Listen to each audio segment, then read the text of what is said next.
Hello, Trailman. My name is Jim Hingst. I'm with Troop 377, Mount Vernon, Ohio. I'm the Troop Master, Adventures Guide. Also been with the Columbus Division of Fire for 34 years, and 22 of that being a paramedic, the rest being a basic. So I've done a little bit of first aid with them. And I've been asked to talk about the Polar Vortex series, the first aid part of it. And basically first aid, a definition, is really simple. It's first to render aid. The main thing with first aid is you want to be safe about it.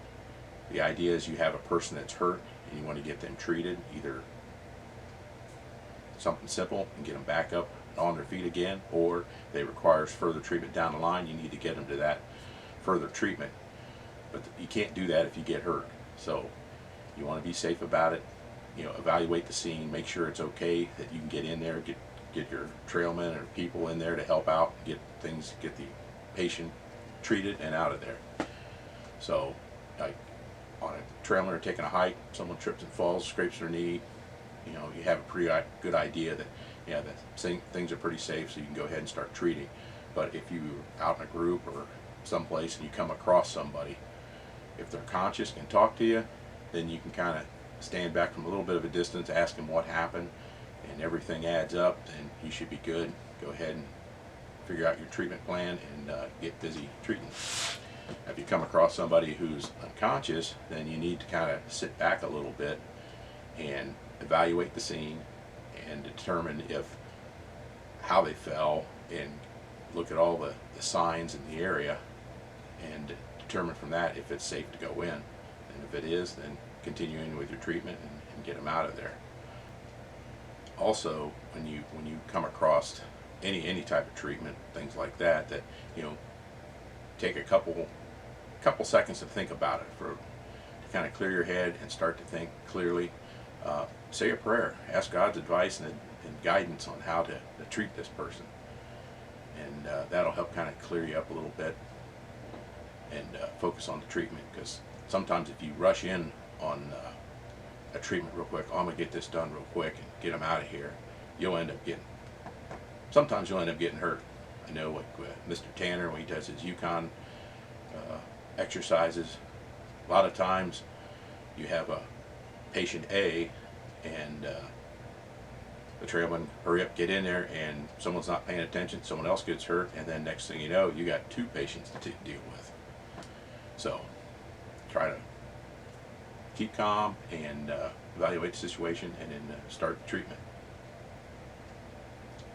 And also too, with like we're dealing with cold weather, we want to make sure we keep everybody warm and dry. So dress appropriately for your outside activities and have extra clothes so you can change out. Someone gets wet, or if even someone's bleeding, it's still, you know, it's warm blood when it comes out, but when it gets into the cold air, it's going to turn cold pretty quick and get wet, and hypothermia can set in. So make sure we kind of keep everybody warm and dry, extra clothes.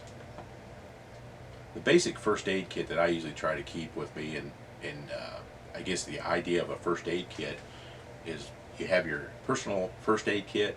So everyone has a first aid kit, and if you're on the trail with trailmen, you got, you know, 8, 10, whatever number you have, then you have 8 or 10 first aid kits with you.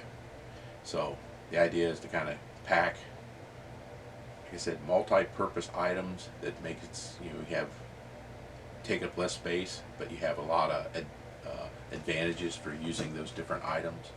I start out with basically your Bandaids. 10 to 20 of those should be sufficient. They can be used for a little bit of multi-purpose. Butterfly Band-Aids, which are the smaller ones. You get different sizes, but they're basic for a good deep cut. It basically, you get a deep cut like this, and you pinch it together.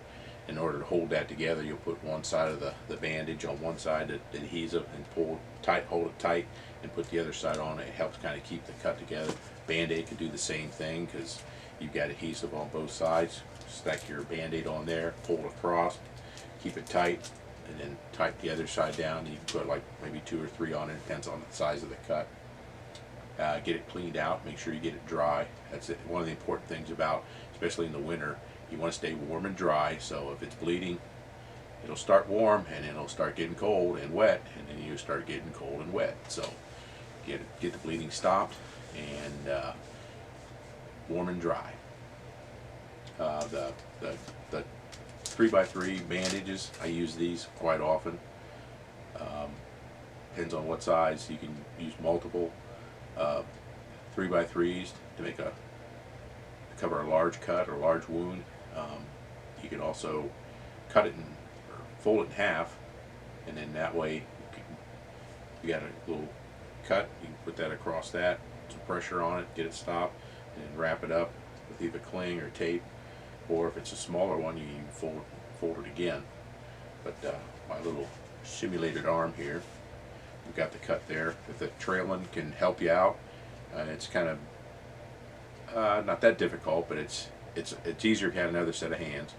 Have the trailman, put his hand on there, hold pressure on that cut while you get your cling ready. And then the cling also, when it unrolls, you can either unroll it from the top or unroll it from the bottom. And usually the best way is to roll it from the bottom, because the top, when it comes out, you can get it done, it looks pretty good, but you have to keep kind of fighting it a little bit to kind of get it wrapped the right way, because it's going to have that little gap there you have to pull out and wrap it around. But if you go across from the bottom, you put it actually rolls on the surface of like the arm, leg, or whatever you're trying to wrap up, and it kind of makes a nice tight wrap, and it looks good. And also another thing we can do is, like where that pressure point, this is where I put my bandage at, and I want to put more pressure on it, I can twist this thing one turn and put it right down on top of that cut, and that puts like a little extra pressure on that thing, on that spot. And I can come back over on the other side and do the same thing again, wrap it again, one turn, and puts more pressure on that cut. That helps give me a little pressure, help keep that bleeding stopped, and you just kind of wrap it around. And then when you go to get done, you can take your scissors, cut that off, or I can just tuck it underneath there, and then I'll kind of hold it. But probably cut that and then wrap the tail end under there, and you could put a piece of tape to really make sure it's really good and secure on that. But like I said, cling works well for sprains and strains. Other thing we have is the Ace bandage. Same thing. It's kind of like cling, but it's more of an elastic bandage. It works good for sprains and strains. A lot of times, if you get a sprained wrist or especially like an ankle, that you want to, the person can still kind of walk, but you need some support. This way, you can kind of wrap that ankle up, and it'll help support that ankle. Maybe able to walk out, but if it's still not working that well, you might want to. Best place is probably to splint it, because you're not sure if it's broken or not, and only X-rays will determine that. Also, the Yukon coming up, Mr. Tanner likes to do first aid treatment and get trailmen involved with that. So he's going to want to make sure that you know how to do it, but also it looks good when you do it. So if you make a nice wrap and it looks really good and it's been done well, you probably get extra points for that. If it doesn't look too good, you're not probably going to get the points you need. So make sure you do this stuff and practice it, and to make it look good. Other items, pen and paper. If you need to write something down, if you're out of sight someplace and you decided that you're going to try to go someplace else for further help, you can write a little message, leave that there, and tell them the direction you were headed for. Nail clippers are good. Some ointment, antibiotic ointment would be a good thing to have. Also, I have the other thing with in the cold weather, you want to keep people warm and dry. One way to stay warm is with a fire. I've got a little container here that has some matches in it, but on the top of it there's a compass. So multi-purpose there. Magnifying glass. My eyes aren't as good as they used to be, so I can see a little bit better with it.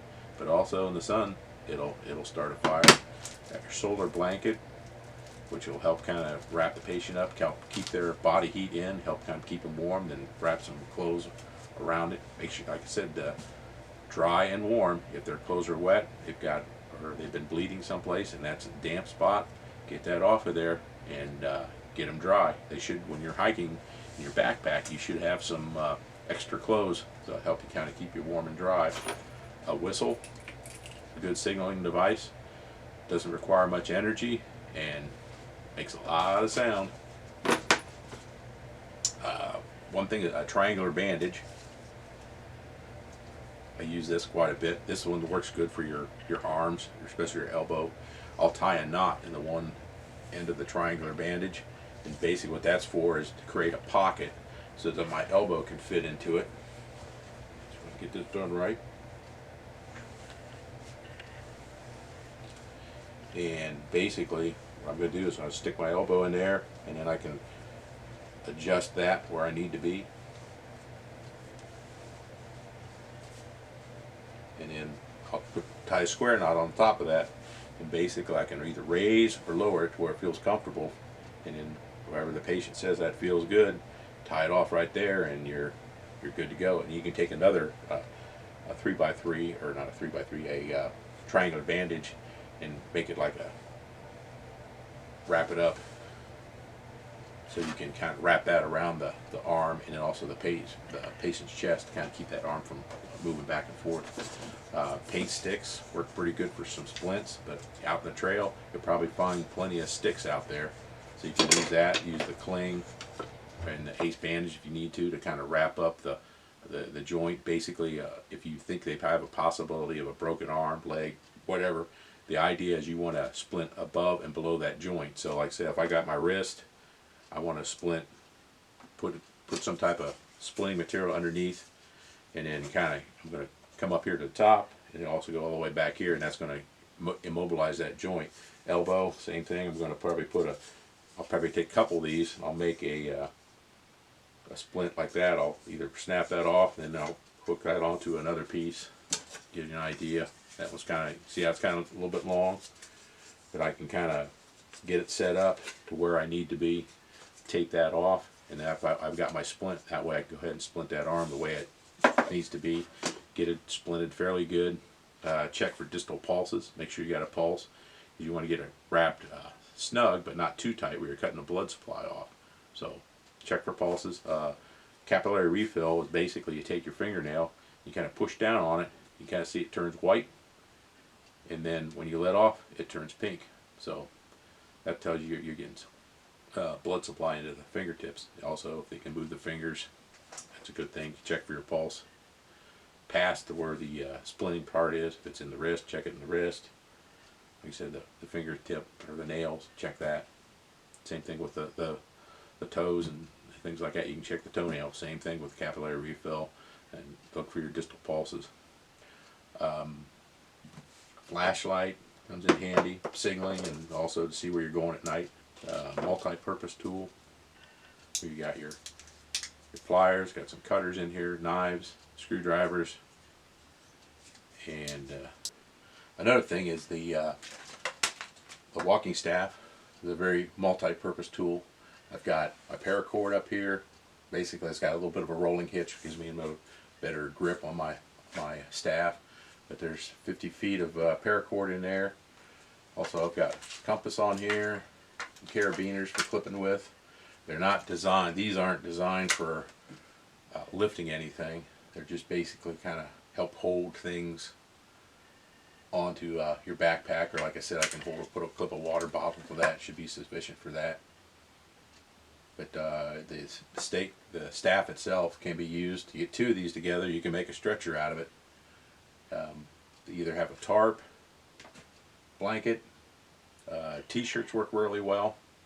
The tarp or blanket, basically you're going to lay the blanket out, you lay your staff down, and you want to kind of divide that up in thirds. And basically this is your two staffs will be down, one on this side where your third marks are. You take your one side of the tarp, roll it back over here, come back on top to touch the other staff. Same thing with the other one, wrap it and put it back to this one. You lay your patient down here, and basically the weight of the patient should help hold that stretcher together. T-shirts work really well. You'll take a t-shirt, go up one side of it and out the armhole, and then on the other side of the t-shirt, the other pole, take it up the other side of the t-shirt out the armhole, and basically how many shirts you need depends on how big your patient is. You can have like 2, 3, 5, maybe 6 t-shirts. Get those wrapped up, and that makes a good, a very good stretcher. Pretty easy to make, and hopefully with the your trail group with you, that you'll have enough t-shirts you can do stuff with that. But the basic thing with the winter camping in first aid is to keep everybody warm and dry. And I hope this kind of helps out, and hope to see you at the Yukon. Thanks for watching.